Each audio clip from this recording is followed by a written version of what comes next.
ما شاء الله لا حول ولا قوة إلا بالله العلي العظيم. أعوذ بالله من الشيطان اللعين الرجيم. بسم الله الرحمن الرحيم. الحمد لله الذي لا يبلغ مدحته القائلون ولا يحصي نعماءه العادون ولا يؤدي حقه المجتهدون الذي لا يدركه بعد الهمم ولا يناله غوص الفطن، والصلاة والسلام على خير خلقه وأشرف بريته الذي سمي في السماء بأحمد وفي الأرضين بأبي القاسم محمد.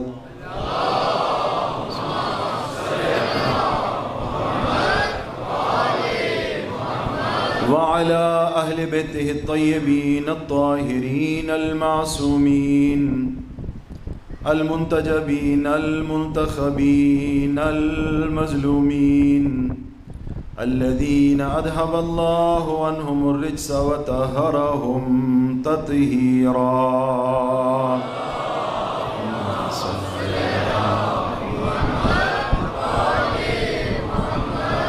ورحمة الله على محبيهم ومواليهم ولعنة الله على أعدائهم ملعونين من يوم عداوتهم إلى قيام يوم الدين. رب اشرح لي صدري ويسر لي أمري واحلل عقدة من لساني يفقهوا قولي. سب مل کر دعائے امام زمانہ کی تلاوت کریں گے.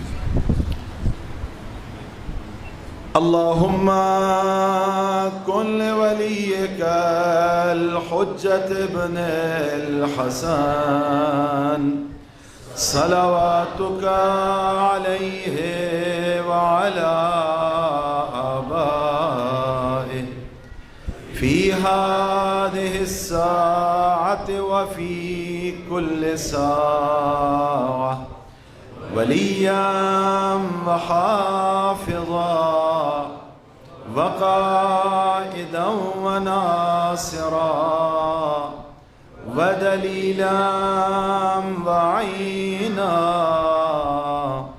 حتى تسكنه أرضك طوعا وتمتعه فيها طويلا. صلوات.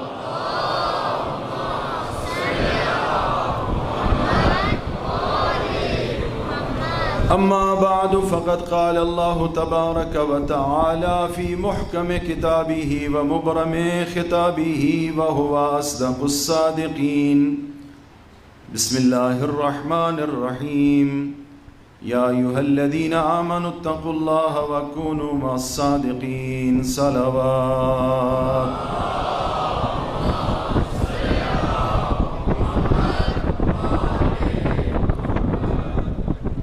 حضرت ابا عبداللہ الحسین سید الشہداء علیہ السلام نے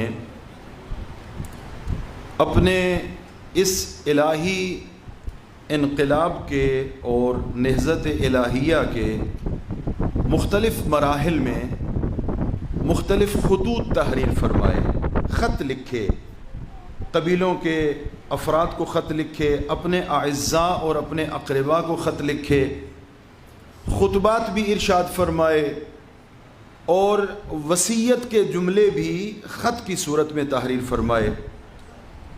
کل عرض ہوا کہ بعض وصیت کے جملے آقا کے صرف ایک لائن پر مشتمل ہیں اور اس کے علاوہ اس میں کوئی اور جملہ نہیں ہے، لیکن معانی اور مفاہیم کے اعتبار سے ایک مفاہیم کی دنیا ہے، اس لیے کہ کلام معصوم ہے، اور معارف کا بیش بہا خزانہ ہے.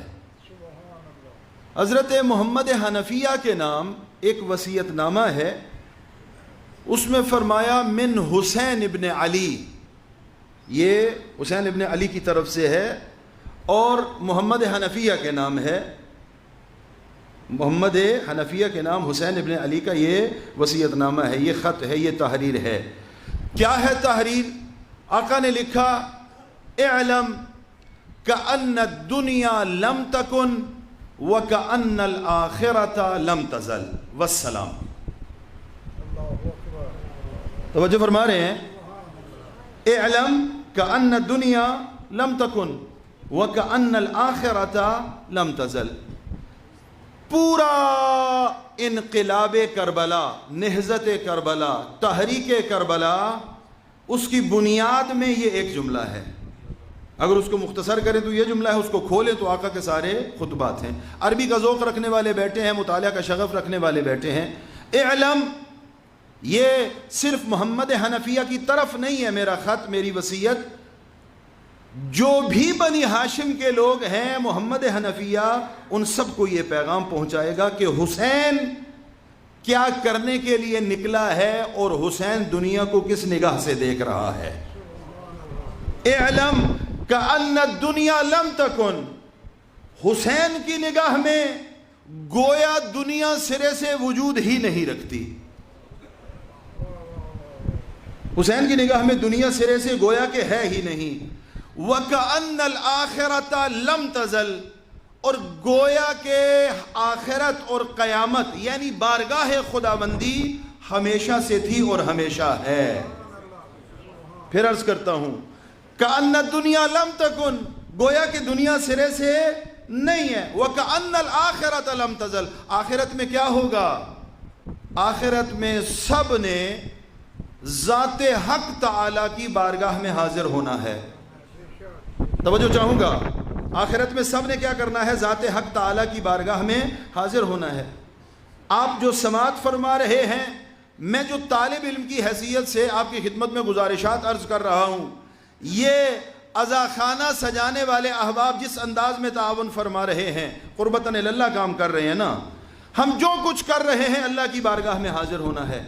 حسین ابن علی مکتب حسینی اور حسینیت کی بنیاد کو ذکر فرما رہے ہیں۔ حسینیت جس اساس پر قائم ہے وہ یہ ہے، ایک جملہ، کیا؟ حسین کی نگاہ میں دنیا ہیچ ہے، دنیا ہے ہی نہیں۔ تم یہ سمجھتے ہو کہ قیامت کے دن جا کر اللہ کی بارگاہ میں حاضر ہونا ہے، حسین کی نگاہ یہ ہے کہ حسین ابھی بھی اللہ کی بارگاہ میں کھڑا ہوا ہے۔ یہ حسین گھر سے نکل رہا ہے، تم سمجھ رہے ہو کہ مکہ کی طرف آ رہا ہے، حسین اللہ کی بارگاہ میں سفر کا آغاز کر رہا ہے۔ مکہ سے کوفہ کی طرف آ رہا ہے، حسین اللہ کی طرف سفر کا آغاز کر رہا ہے۔ حسین خطبوں پہ خطبے ارشاد فرما رہا ہے، حسین کسی اور کی بارگاہ میں نہیں ہے، ذات حق تعالی کی بارگاہ میں ہے۔ تصور کائنات، کائنات کے بارے میں مختلف تصورات پائے جاتے ہیں، مادی تصور کائنات پایا جاتا ہے، الہی تصور کائنات پایا جاتا ہے۔ حسین اس الہی تصور کائنات کی رہنمائی فرما رہے ہیں، اور یہ جملہ علماء نے نقل کیا، عارفانہ جملہ ہے، آپ انشاءاللہ اس کا بھی لطف لیں گے، اور وہ جملہ اس کی اساس بھی یہی آقا کا جملہ ہے۔ کیا فرمایا؟ عالم محضر خداست، عالم یعنی کائنات، یہ کائنات میں آپ جہاں بھی ہیں، جیسے بھی ہیں، جس رنگ میں بھی ہیں، آپ اللہ کی بارگاہ میں کھڑے ہوئے ہیں۔ اس کائنات عالم میں آپ جو بھی کر رہے ہیں، آپ بات کر رہے ہیں، آپ بات سن رہے ہیں، آپ قدم اٹھا رہے ہیں، آپ جا رہے ہیں، آپ آ رہے ہیں، آپ مسئلے سلجھا رہے ہیں یا کوئی مسئلے الجھا رہے ہیں، جو کچھ کر رہا ہے، عالم محضر خداست، یہ سب کچھ خدا کی بارگاہ میں ہے۔ در محضر خدا معصیت نہ کنید، جب آپ اللہ کی بارگاہ میں ہیں، تو جب انسان اللہ کی بارگاہ میں ہے تو اس کا اٹھنا بیٹھنا، اس کا چلنا پھرنا وہ کس انداز میں ہونا چاہیے؟ اس کے ہر عمل پر جو رنگ غالب ہونا چاہیے وہ خدائی رنگ ہونا چاہیے. صلوات پڑھیے بر محمد و آل محمد.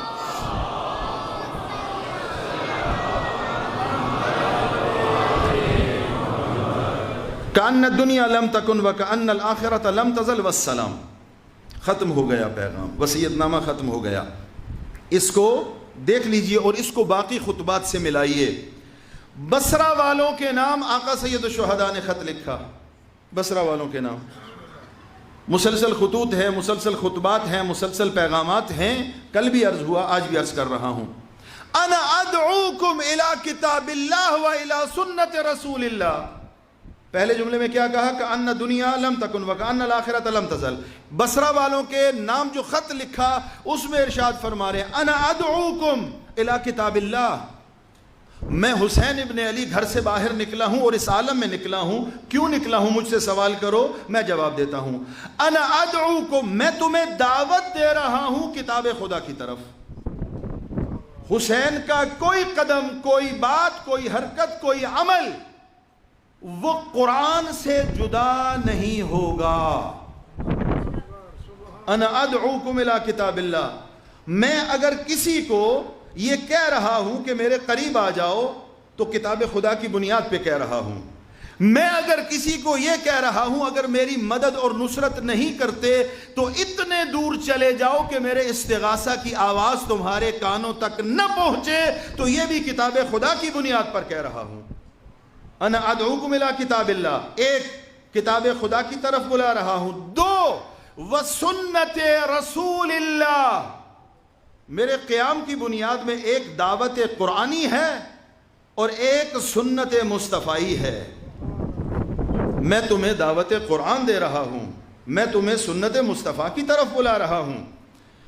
اس کے بعد ارشاد فرمایا الا والسنت قد امیتت والبدعت قد احییت. کیا تم متوجہ نہیں ہو کہ سنت کو برباد اور نابود کیا جا رہا ہے، سنت کو مٹایا جا رہا ہے، سنت کو پامال کیا جا رہا ہے، اور سنت کو پامال کرنے کے بعد بدعتوں کو رائج کیا جا رہا ہے. سنتیں پامال اور بدعتیں رائج، سنت کی جگہ بدعتوں کو نافذ کیا جا رہا ہے، معاشرے میں زندہ کیا جا رہا ہے. بدعت کی تعریف، ابھی بدعت کی طرف نہیں جا رہا، بدعت کی تعریف موجود ہے. دین میں اس چیز کا داخل کیا جانا جو دین میں سے نہ ہو، وہ چیز جس کا دین سے کوئی تعلق نہیں ہے، قرآن سے تعلق نہیں ہے، سنت سے تعلق نہیں ہے، سیرت معصومین سے تعلق نہیں ہے، اس کو اگر دین میں شامل کیا جائے گا تو اس کو بدعت کہا جائے گا.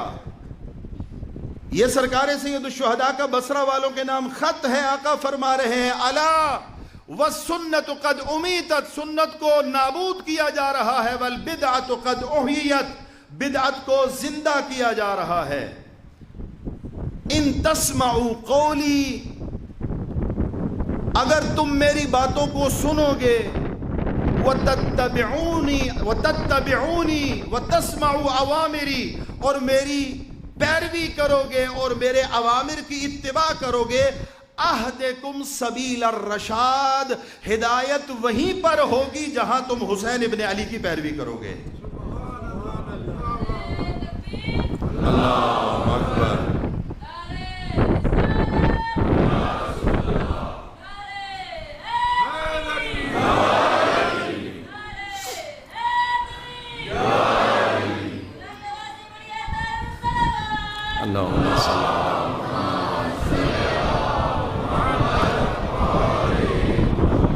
سنت کو نابود کیا جا رہا ہے، بدعتوں کو زندہ کیا جا رہا ہے. نجات کا راستہ، ایک کشتی نجات ہے، وہ حسین ابن علی ہے، جو اوسع بھی ہے، جو اسرع بھی ہے، جو وسیع بھی ہے، جو سریع بھی ہے. پہلی مجلس کا جملہ، جو وسیع بھی ہے، سریع بھی ہے، گنجائش بھی زیادہ رکھتی ہے اور مقصد تک جلدی بھی پہنچاتی ہے. ایک جملہ آپ کی سماعتوں کی نظر کر رہا ہوں. انما خرجت لطلب الاصلاح فی امت جدی رسول اللہ. یاد رکھیں اگر قیام حسینی سے نہضت کربلا سے اگر اصلاح کو جدا کر دیا جائے، اگر بدعتوں سے مقابلے کو ہٹا دیا جائے تو قیام حسینی میں باقی بچتا ہی کچھ نہیں ہے۔ قیام حسینی، قیام حضرت ابا عبداللہ الحسین، اس کی بنیاد خود آقا کی زبان مبارک کی روشنی میں وہ اصلاح ہے، وہ بدعتوں کے ساتھ مقابلہ ہے، وہ بدعتوں کے ساتھ ایک انقلابی انداز میں مقابلہ کرنا ہے۔ اور یاد رکھیں، جہاں پر بدعتیں رائج کر دی جائیں گی وہ سب کچھ ہو سکتا ہے، مقصد حسین نہیں ہو سکتا۔ جہاں پر بدعتوں کو رواج دیا جائے، جہاں پر بدعتوں کی ترویج کی جائے، جہاں پر بدعتوں کو پروموٹ کیا جائے، وہ سب کچھ ہو سکتا ہے، نہضت کربلا نہیں ہو سکتی۔ نہضت کربلا آقا حسین کے فرامین کی روشنی میں بدعتوں کا مقابلہ کرے گی، بدعتوں کو نابود کرے گی۔ بدعت کسے کہتے ہیں؟ دین میں ایسی چیزوں کا داخل کیا جانا جن کا دین سے کوئی تعلق نہیں ہے، قرآن سے کوئی تائید نہیں ہے، سنت سے کوئی تائید نہیں ہے۔ جو صاحبان میرے ساتھ چل رہے ہیں بلند آواز سے صلوات پڑھیے بار محمد و آل محمد۔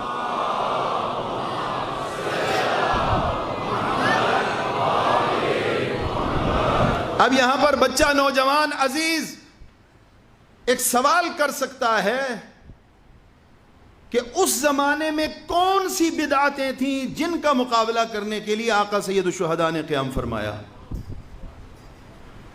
آج جو بدعتیں ہیں وہ بعد کا مرحلہ ہے، اس زمانے میں بھی تو بدعتیں تھیں نا، یا نہیں تھیں؟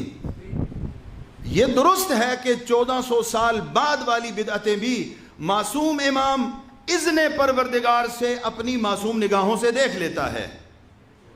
میں جملوں کا ضامن ہوں، معصوم امام اذن پروردگار سے اپنی معصوم نگاہوں سے 1400 سال بعد والی بدعتوں کو بھی دیکھ رہا ہے، درست ہے۔ لیکن اس زمانے میں بدعتیں تھیں یا نہیں تھیں؟ کون سی بدعتیں تھیں؟ ہونی چاہیے یا نہیں ہونی چاہیے؟ یقیناً بدعتیں تھیں۔ ایک بدعت جو اس زمانے میں رائج تھی اور جس بدعت کا آقا سید الشہداء نے مقابلہ کیا ان بعثت پیغمبر خاتم صلی اللہ علیہ وآلہ وسلم سے پہلے،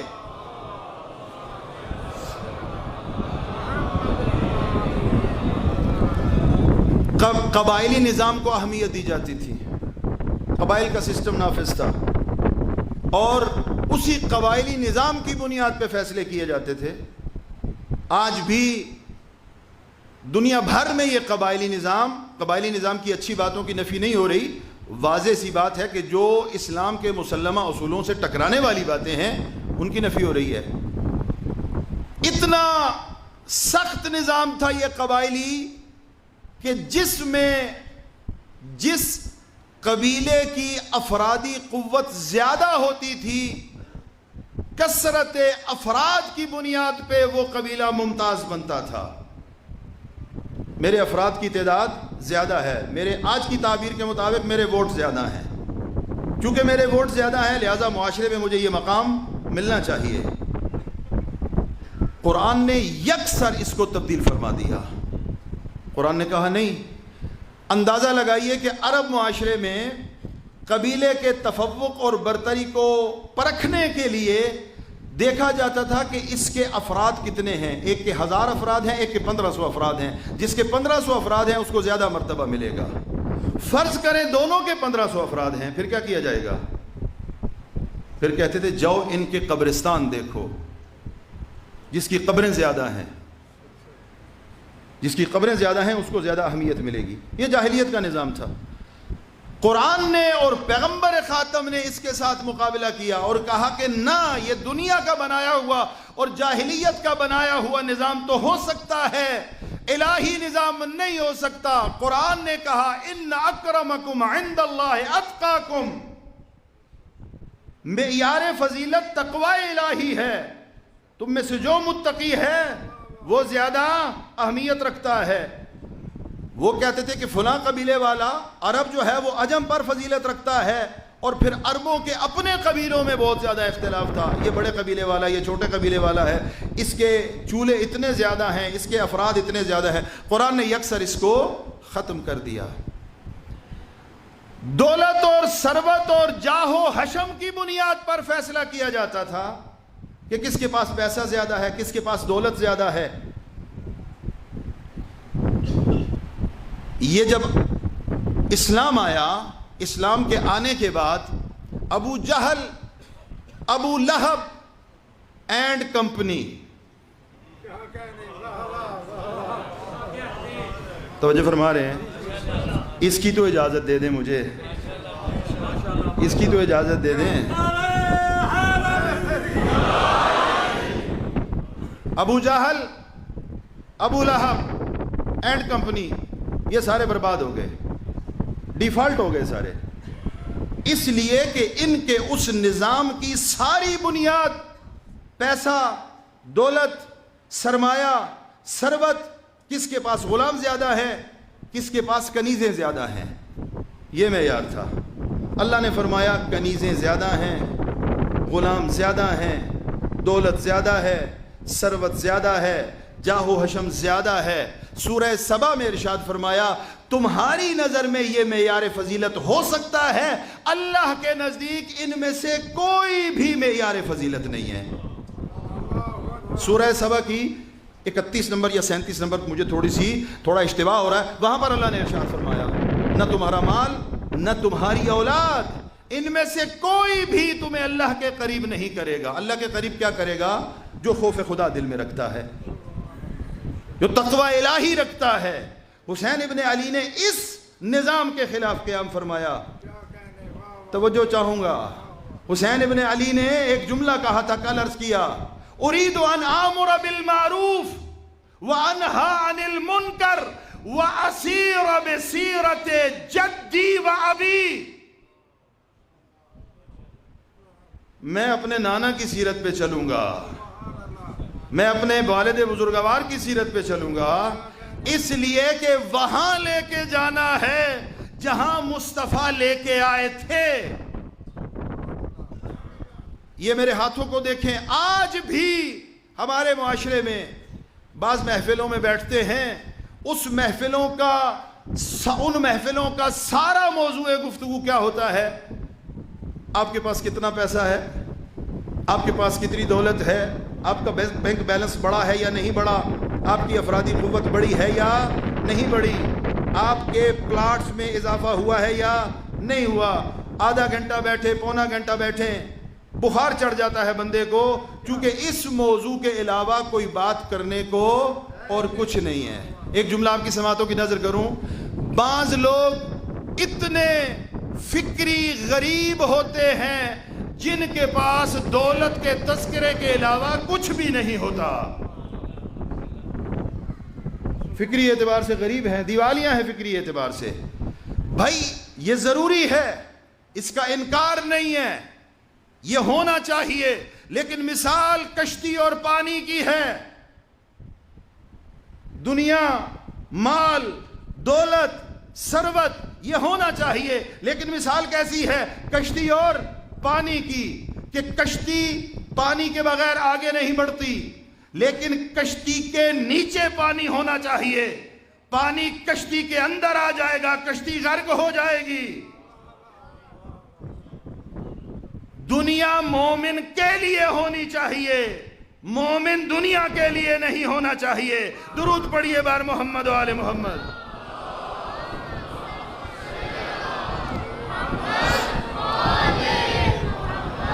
آقا نے فرمایا یہ نظام جاہلیت کا نظام ہے، نہ تمہاری اولاد معیار فضیلت ہے، نہ تمہارا قبیلہ باعث فضیلت ہے، نہ تمہارا جاہ و حشم.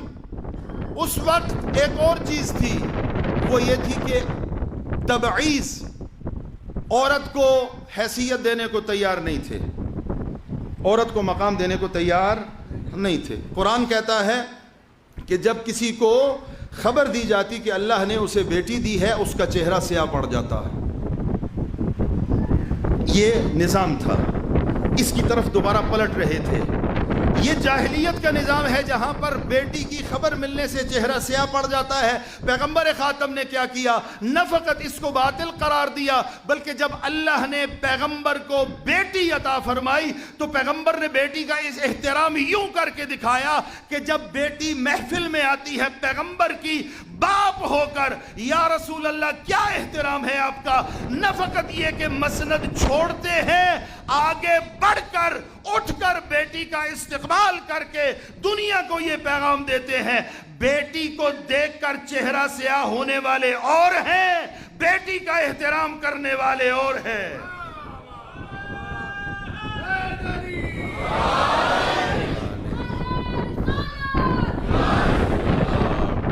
یاد رکھیں، احترام متقابل خاتون کا، عورتوں کا، حقوق کا مسئلہ جس طرح اسلام نے حل کیا ہے کسی اور نے حل نہیں کیا، سوال ہی پیدا نہیں ہوتا۔ اس پر ڈیبیٹ ہو سکتی ہے اور مسلسل گفتگو ہو سکتی ہے۔ جو حق خاتون کے اسلام نے طے کیے ہیں اور جن کے حفاظت کے لیے سید الشہداء نے قیام فرمایا ہے، کہیں اور آپ کو دکھائی نہیں دیں گے۔ اب جتنے کہا جاتا ہے کہ یہ مردوں کا معاشرہ ہے، میں یہ آپ جو میرے سامنے بیٹھے ہیں ان سے یہ میرے ہاتھ دیکھ لیجئے اور ماں بہنوں کی حمایت کی بات کرنے جا رہا ہوں۔ مردوں کے معاشرے میں ایک مرد ماں بہن کی حق کی بات کرنے جا رہا ہے۔ کسی مرد کو یہ حق حاصل نہیں ہے کہ اپنی زوجہ سے، اپنی بیٹی سے، اپنی بہن سے اونچے لہجے میں بات کرے۔ اسلام نے آپ کو اجازت نہیں دی۔ بیوی نے کپڑے استری نہیں کیے، پریس نہیں کیے، بیوی نے کھانا بنایا نہیں بنایا، بیوی نے یہ کام کیا نہیں، آپ حق نہیں رکھتے بیوی سے ان باتوں کا تقاضا کریں۔ بیوی اگر کر رہی ہے تو یہ بیوی کی مہربانی ہے، آپ شریعت کی طرف سے تقاضا نہیں کر رہے۔ بیوی اگر آپ کے لیے صاحب اولاد بن جائے اور آپ کی اولاد کے لیے غذا کا اہتمام کرے، اگر وہ بیوی چاہے تو آپ سے اجرت کا تقاضا کر سکتی ہے، نہیں کرتی تو یہ بیوی کا کرم اور احسان ہے۔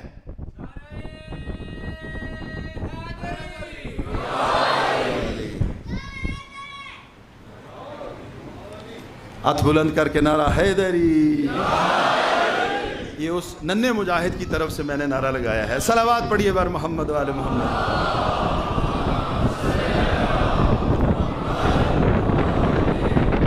بہن کے حقوق طے کیے، بیٹی کے حقوق طے کیے، زوجہ کے حقوق طے کیے، یہ اسلام کے علاوہ کہیں پر بھی نہیں ہے۔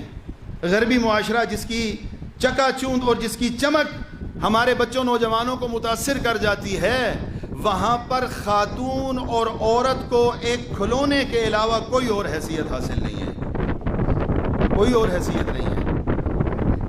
عورت کا مقام اگر کہیں پر ہے تو وہ دین مبین اسلام ہے اور مکتب حسینی ہے۔ پیغمبر نے عملی طور پر، نہ فقط پیغمبر خاتم صلی اللہ علیہ وآلہ وسلم نے، پرسوں کی گفتگو میں عرض کیا تھا، آقا سید الشہداء نے اپنے الہی قیام کے دوران یہ ثابت کیا کہ عقیلہ بنی ہاشم جب بھی آقا سے ملنے آتی ہیں، سرکار سید الشہداء اٹھ کر زینب کبریٰ کا احترام کرتے ہیں۔ آپ کی بھی ذات میں بلند صلوات۔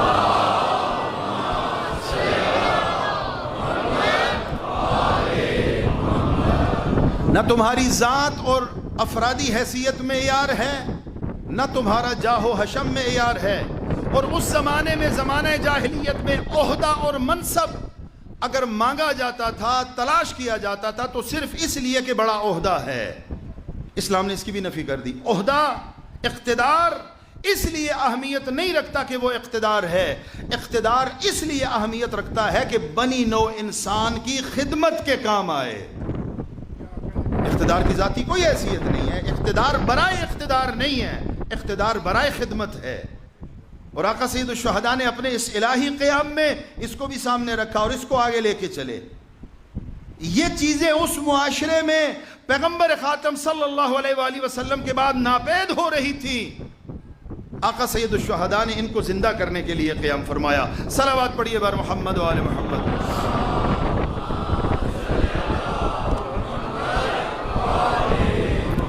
ایک دفعہ بہتر انداز میں صلوات پڑھیے بر محمد و آل محمد.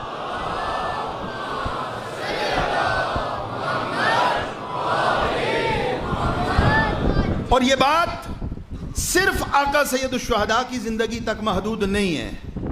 تمام معصومین علیہم الصلاۃ والسلام کی سیرت یہی ہے کہ بدعتوں کے خلاف قیام کیا، عقائد حقہ کی ترجمانی فرمائی اور ایتام آل محمد کی رہنمائی فرمائی، قرآن سے، سنت سے اور عقل کے ثابت اصولوں سے رہنمائی فرمائی.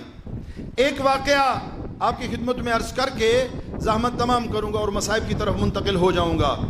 ایک جملہ آقا امیر کائنات سے اس حوالے سے بھی منقول ہے، کل کی گفتگو میں انشاءاللہ عرض کروں گا. ایک واقعہ آپ کی سماعتوں کی نظر کروں گا کہ باقی ائمہ نے بھی اس دین کی راہ میں رہنمائی مسلسل فرمائی ہے، عقیدے کی رہنمائی فرمائی ہے، اصلاح فرمائی ہے ایتام آل محمد کی. آقا سید الشہداء سے آگے بڑھتے ہیں اور آقا کے فرزند آقا علی ابن الحسین کے فرزند مولا محمد باقر کی بارگاہ میں چلتے ہیں.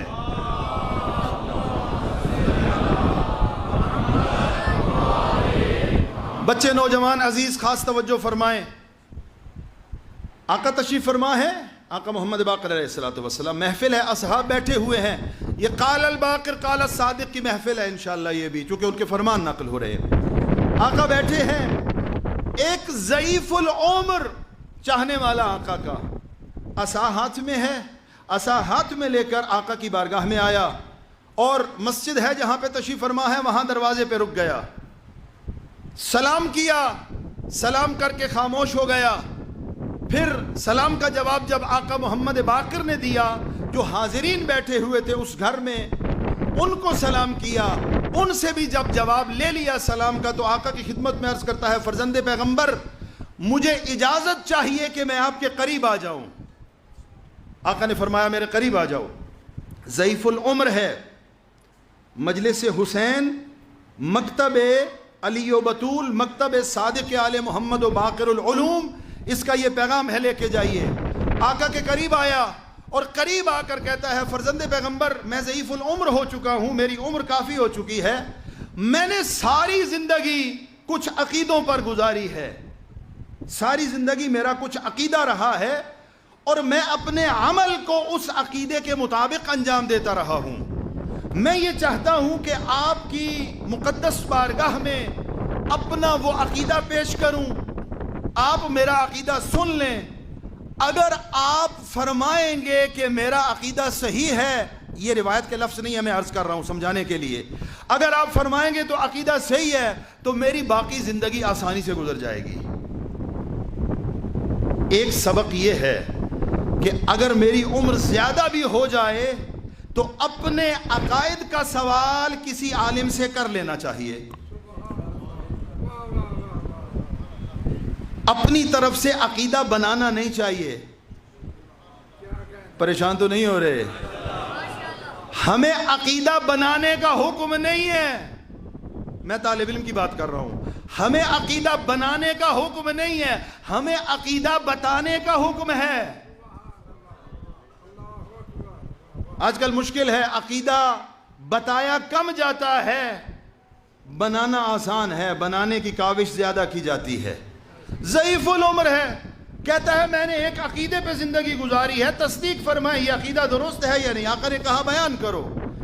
کہا میرا ایک عقیدہ یہ رہا، توجہ چاہوں گا، میں ساری زندگی علی و اولاد علی سے محبت کرتا رہا ہوں. جاگ کے بیٹھے ہیں، میں ساری زندگی علی و اولاد علی سے محبت کرتا رہا ہوں. شبہ آ جاتا ہے علی سے محبت کس لیے کی ہے؟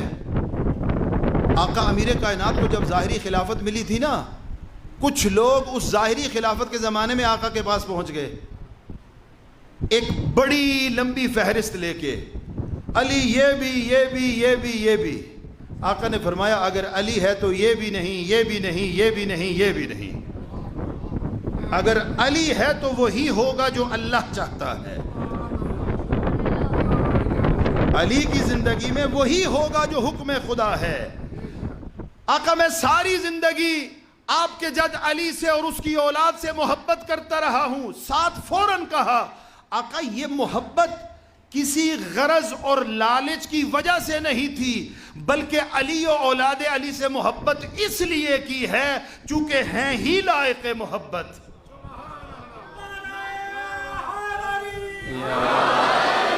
ان سے بڑا لائق محبت کائنات عالم میں کوئی نہیں ہے، اس لیے محبت کرتا رہا ہوں۔ اچھا، میں اور آپ زیارت کے لیے جاتے ہیں، آقا علی ابن موسیٰ الرضا کی زیارت کے لیے جاتے ہیں، معصوم قم کی زیارت کے لیے جاتے ہیں، نجف کی زیارت کے لیے جاتے ہیں۔ اکثر ایسا ہوتا ہے، مستثنیات موجود ہیں، زیارت کے لیے جا رہے ہیں، کیوں؟ ایک مسئلہ پھنسا ہوا ہے، پراپرٹی کے مسئلے حل نہیں ہو رہے، تو مولا کی بارگاہ میں جاتے ہیں، کہتے ہیں مولا ساڑا مسئلہ بھی حل کر دیو۔ امام زمانہ کی خدمت میں جاتے ہیں، بدھ کی رات کو امام زمانہ کی مخصوص رات ہے، وہ نماز پڑھتے ہیں، کیوں پڑھتے ہیں؟ بس دل تنگ ہے چونکہ وہ مسائل میرے حل نہیں ہو رہے، آقا سے کہتے ہیں آقا یہ مسائل حل کروا دیجئے۔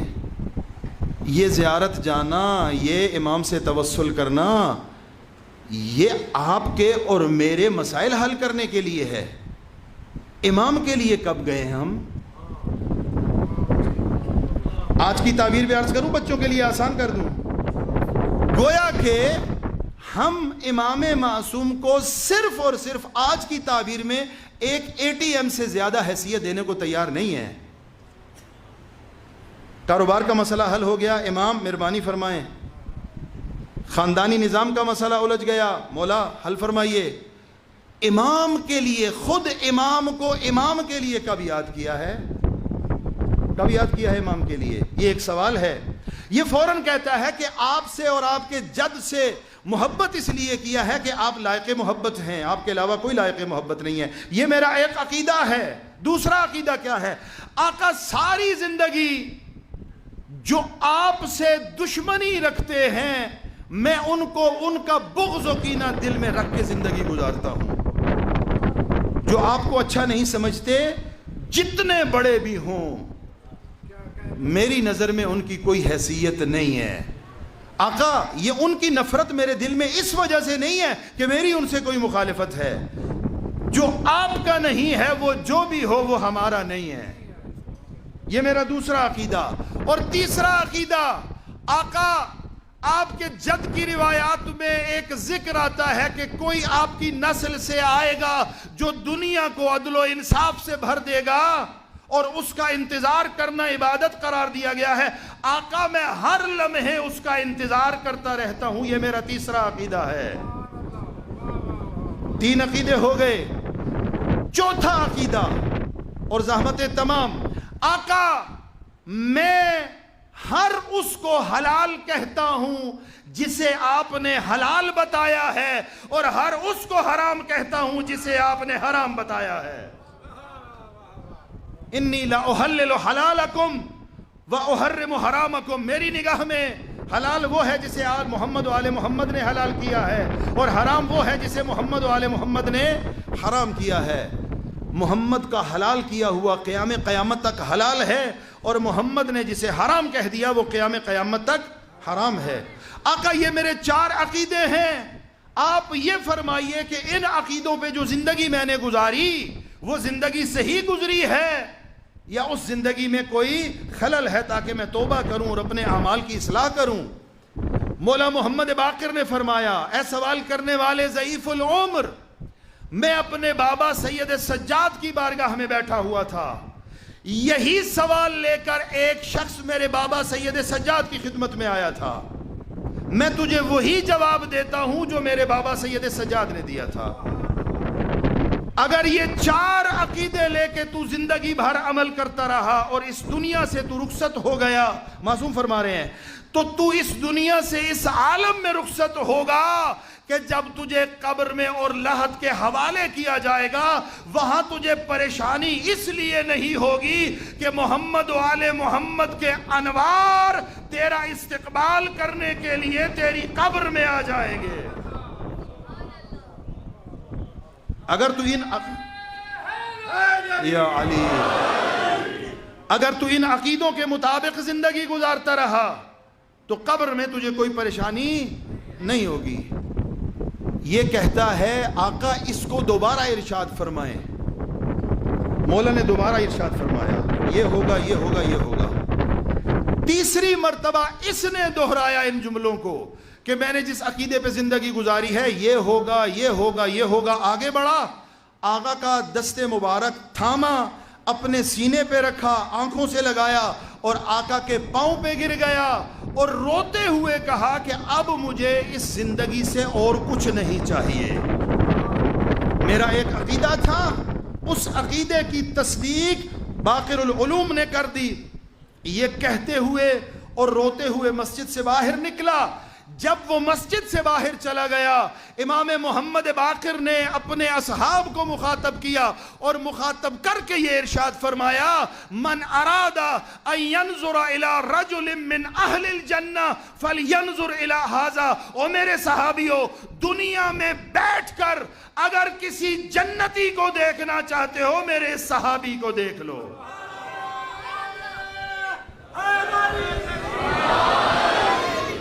آپ نے توجہ فرمائی عزیزان محترم, عقیدہ لیا آل محمد سے, عمل اس کے مطابق کیا, پھر عقیدہ پیش کیا آل محمد کی بارگاہ میں جا کر کہ میرا یہ عقیدہ صحیح ہے یا صحیح نہیں ہے. سید الشہداء بھی یہی فرما رہے ہیں کہ بدعتوں کو رواج دیا جا رہا ہے اور بدعتیں جب رائج کی جا رہی ہیں تو جو مسند رسول کا وارث ہے اس کی ذمہ داری ہے کہ بدعتوں کا مقابلہ کرے. آج میری اور آپ کی ذمہ داری بھی یہی ہے, انصاف پسندی سے اپنے اعمال کو, اپنے کردار کو, اپنے عقیدے کو سیرت محمد و آل محمد پر پیش کیا جائے. ہمارا کون سا عقیدہ آل محمد کی سیرت کے مطابق ہے؟ ہمارا کون سا عقیدہ آل محمد کی سیرت سے متصادم ہے؟ کون سا فرمان محمد و آل محمد کے مطابق ہے اور کون سا اس سے متصادم ہے؟ اللہ سے دعا کرتے ہیں ہمیں سیرت محمد و آل محمد کے مطابق زندگی گزارنے کی توفیق عطا فرمائے. عزاداران محترم, 7 محرم کا دن آپ نے گزار دیا. 7 محرم کا دن آپ نے گزار دیا. یہ باہر والنٹیئرز, رضاکار اور اس عزاخانے اور مسجد کے معاونین ٹھنڈے پانی کی سبیلیں لگا کر کھڑے ہوئے ہیں. کس لیے؟ تاکہ ان کے عزاداروں کو ٹھنڈا پانی پیش کریں جن کا پانی آج بند کر دیا گیا, جن کا پانی آج بند کر دیا گیا. آل رسول آج ان کے خیموں میں پانی نہیں پہنچنے دیا جا رہا. یہ سارے آپ کی خدمت کے لیے کھڑے ہیں کہ آپ پیاسے نہ ہوں, آپ کی پیاس کو بجھایا جا سکے, شربت آپ کو پیش کیا جا سکے. لیکن آج سادات کے خیموں میں پانی بند کر دیا گیا ہے. آج آقا سید الشہداء کی ایک ایسی قربانی کا تذکرہ کرنا پیش نظر ہے کہ جس کو آپ اور میں یتیم حسن کے نام سے یاد کرتے ہیں. یتیم حسن, قاسم ابن حسن, عظمتوں والا 13 سالہ نوخیز جوان, 13 سالہ, جس کے بارے میں ملتا ہے الذی لم یبلغ الحلم, جو ابھی صحیح طرح سے بالغ بھی نہیں ہوا تھا. وہ شہزادہ, اس کی شہادت کا تذکرہ مقصود ہے. شب عاشور ہے عزاداروں, شب عاشور. آقا سید الشہداء نے فرمایا چراغ بجھا دیے جائیں. چراغ بجھا دیے گئے. امتحان لینا مقصود تھا. کچھ لمحے توقف فرمایا اور کہا کہ اب چراغوں کو جلایا جائے تاکہ جس نے جانا ہے وہ چلا جائے. چراغ جلے. عاشقان حسین ابن علی بیٹھے ہوئے ہیں, کوئی اٹھ کر نہیں گیا. شب عاشور کی گفتگو آپ کے پیش نظر ہے. رو کے کہا کہ آقا وہ زندگی ہی کیا ہے جو آپ کو چھوڑ کر گزاری جائے. اور یہ جملے ملتے ہیں کہ ایک نہیں دسیوں سینکڑوں زندگیاں عطا ہوں اور آپ پر قربان کرنے کا کہا جائے پھر بھی آپ پر فدا ہو جائیں گے. اب بلایا اس کو جسے ہر مشکل وقت میں مولا یاد کرتے ہیں, عباس. جی آقا, ذرا کل کے شہداء کی فہرست تیار کرو. کس کس نے کل داد شجاعت دینی ہے اور زہرائے اطہر کے مظلوم بیٹے پر اپنی جان قربان کرنی ہے. فہرست بننا شروع ہوئی عزادارو. فہرست میں نام لکھے جا رہے ہیں. اسی خیمے میں کہ جس میں یہ نام تحریر کیے جا رہے ہیں، ایک کونے میں یتیم حسن بیٹھا ہوا ہے. ساری کاروائی کو دیکھ بھی رہا ہے، سن بھی رہا ہے. جب فہرست مکمل ہو گئی نا عزادارو، ایک مرتبہ زبان حال عرض کر رہا ہوں، روتے ہوئے یتیم حسن نے آگے بڑھ کر چچا سے پوچھا، چچا جان میرا نام کل کے شہداء کی لسٹ میں نہیں ہے؟ انا فی من یقتل، کیا میں ان میں شامل نہیں ہوں کہ جنہیں کل شہید ہونا ہے؟ عظمت قاسم ابن حسن کو دنیا تک پہنچایا ہے سرکار سید الشہداء نے. قاسم کے سوال کے جواب میں ایک سوال کیا، کہا اچھا یہ بات تو بعد میں کریں گے، پہلے یہ بتا تیری نگاہ میں موت کیسی ہے؟ تیری نگاہ میں موت کیسی ہے؟ علامہ نقن رحمت اللہ علیہ، علامہ نقن کا جملہ ہے، دنیا سے بڑے حکیم سے اگر پوچھا جائے موت کا ذائقہ کیا ہے وہ لاجواب ہو جائے گا. یہ عظمت قاسم ابن حسن ہے. جب پوچھا نا چچا نے کہ تیرے نزدیک موت کیسی ہے، فوراً کہا احلا من العسل، وہ موت جو ولی خدا کی راہ میں آ جائے وہ شہد سے زیادہ میٹھی ہے، وہ شہد سے زیادہ شیرین ہے. یہ جواب سنا، آفرین کہا اپنے بھتیجے کو. تربیت بھی تو آقا نے کی ہے، بچپنے میں باپ کی شہادت ہو گئی اور مولا امام حسن کا یہ شہزادہ آقا حسین کی کفالت میں بڑا ہے. اب پھر پوچھا، چچا جان میرا کل کے مقتولوں میں نام ہے یا نہیں ہے؟ آقا نے فرمایا، قاسم بیٹا تو اپنی بات کر رہا ہے، کل تیرا ننا بھائی اصغر بھی شہید ہو جائے گا. جب سنا نا اصغر بھی شہید ہو جائے گا، فوراً غیرت ہاشمی نے ایک مرتبہ غیرت ہاشمی میں ڈوب کر پوچھا، چچا میرا اصغر تو چل نہیں سکتا، کیا یہ اشقیاء فوج میں داخل ہو، خیموں میں داخل ہو جائیں گے؟ کیا یہ اشقیاء میری پھپھیوں کے خیموں میں آ جائیں گے؟ اجرکم علی اللہ. اے قاسم ابن حسن تیری غیرت پہ قربان، اے قاسم ابن حسن تیری غیرت پہ قربان. آپ نے صرف سنا ہے کہ اصغر شہید ہو جائے گا، آپ کے ذہن میں آیا ہے کہ اشقیاء خیموں میں آ جائیں گے. ایک جملہ مجھے کہنے دیجئے، ہائے مظلوم سجاد تیری اپنی قسمت. قاسم نے سنا اور چشم تصور سے دیکھا اور برداشت نہیں کر سکا. اللہ جانے سید سجاد کے دل پہ کیا گزری ہوگی. دو جملے سن لیجئے سید سجاد کے. یہ کون ہے؟ یہ مظلوم امام سید سجاد. سنو گے عزادارو، یہ اتنا مظلوم امام ہے، غیرت ہاشمی کا مظہر ہے سید سجاد. اتنا مظلوم امام ہے جس کی امامت کا پہلا روز روز عاشورہ ہے. جس کی امامت کا پہلا دن روز عاشور ہے. آگے جملہ سنو گے، وہ غریب سید سجاد جس کی امامت کی پہلی شام شام غریبہ ہے. پہلی شام شام غریبہ نہیں. اگر ابھی عظمت اور مظلومیت نہیں پہنچی، تیسرا جملہ سنو، جس کی امامت کا پہلا مسئلہ کسی اور نے نہیں پوچھا، سگی پھوپھی نے پوچھا ہے. اور جب مسئلہ سن کے سید سجاد نے آنکھیں کھولی ہیں تو منظر کیا دیکھا ہے؟ پھوپھی کی چادر چھن گئی ہے.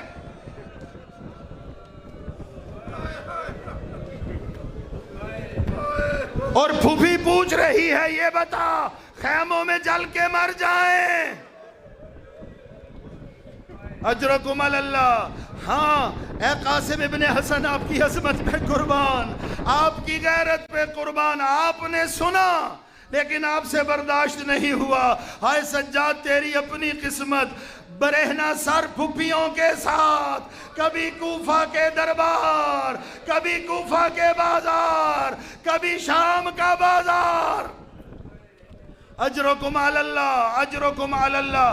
ہاں بیٹا قاسم تیرا نام بھی ہے, تو نے بھی شہید ہونا ہے. شب عاشور گزر گئی عزادارو, صبح عاشور کا سورج طلوع ہوا.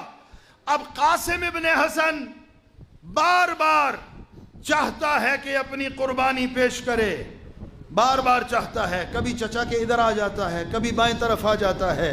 چچا مجھے اجازت دیجئے, چچا مجھے اجازت دیجئے. چچا اجازت نہیں دے رہے عزادارو, چچا اجازت نہیں دے رہے. عزادارو آیا ہے اپنی والدہ کے پاس یتیم حسن, اور رو کر کہا ہے میں چچا پہ قربان ہونا چاہتا ہوں, چچا مجھے اجازت نہیں دے رہے.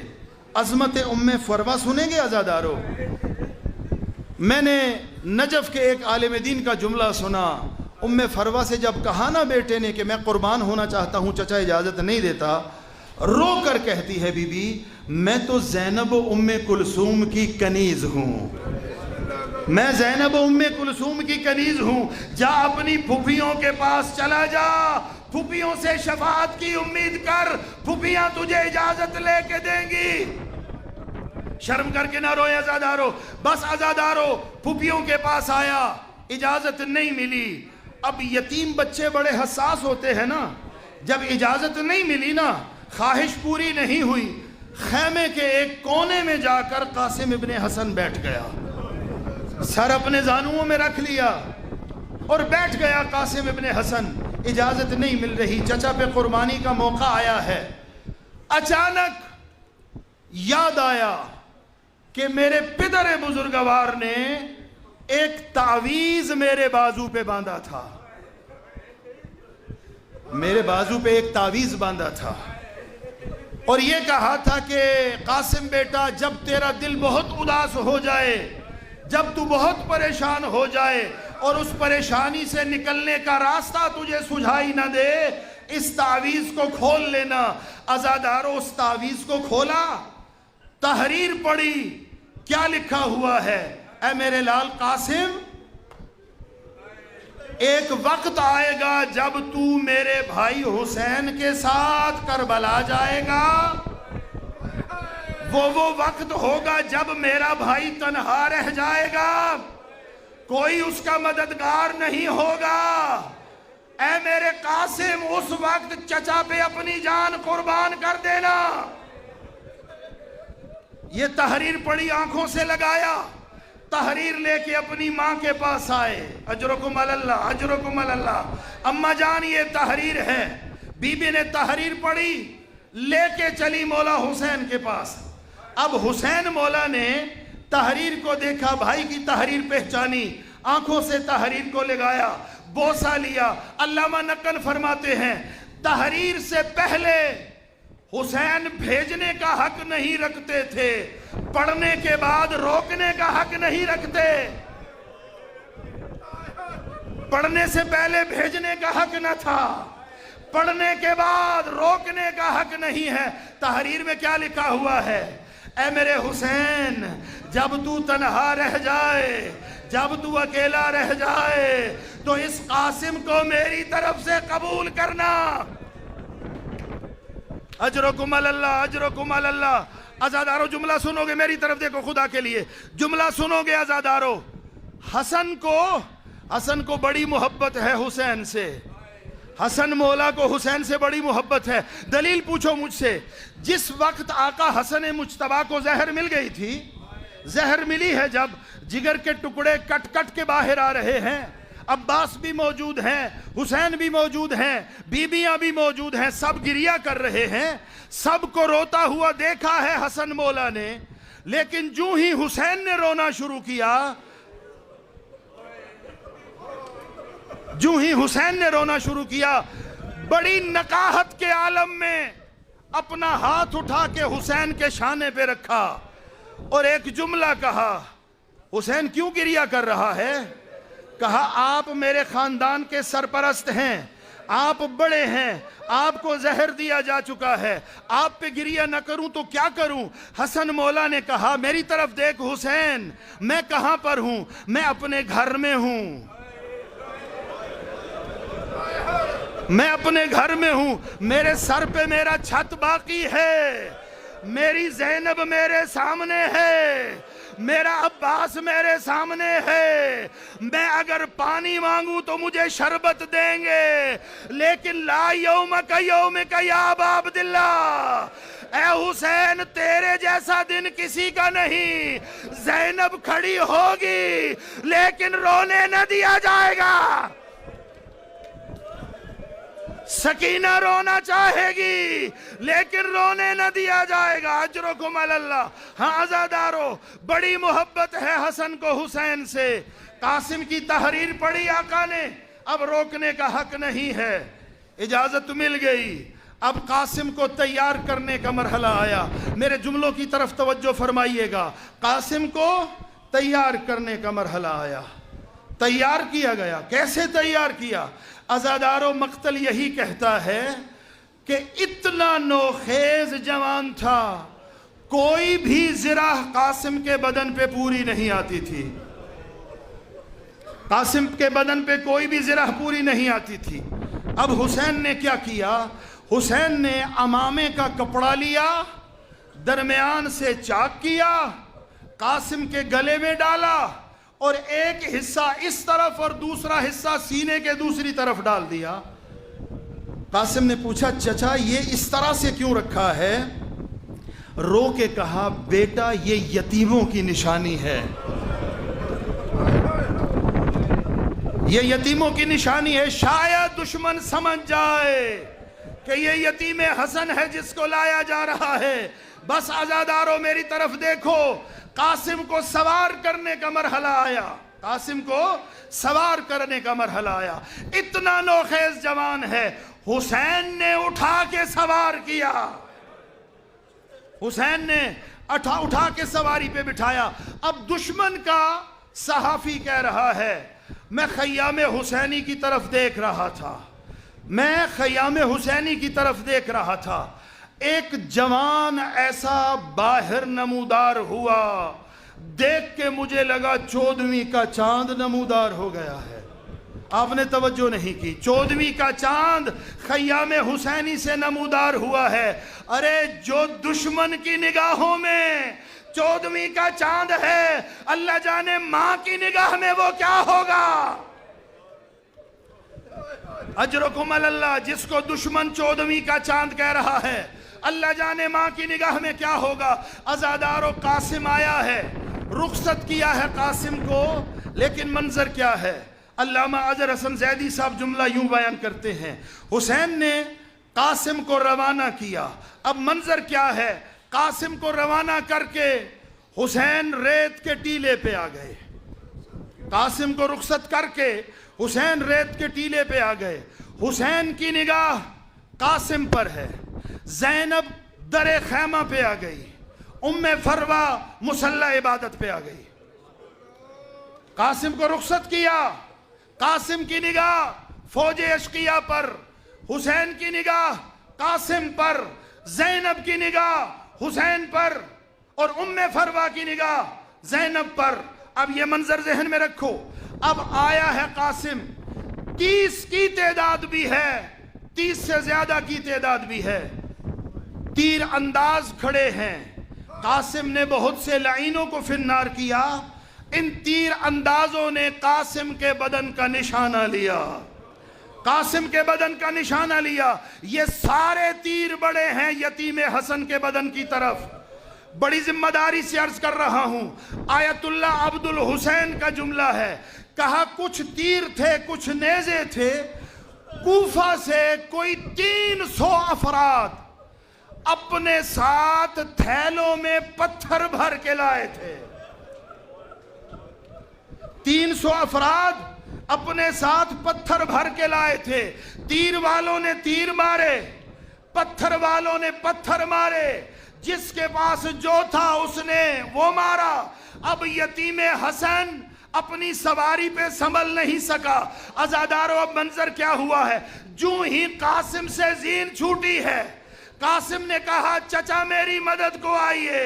حسین سے کرسی چھوٹ گئی، زینب سے در خیمہ چھوٹ گیا، ارے ام فروہ سے مسلح چھوٹا. اے میرے اللہ میرے یتیم کی خیر ہو.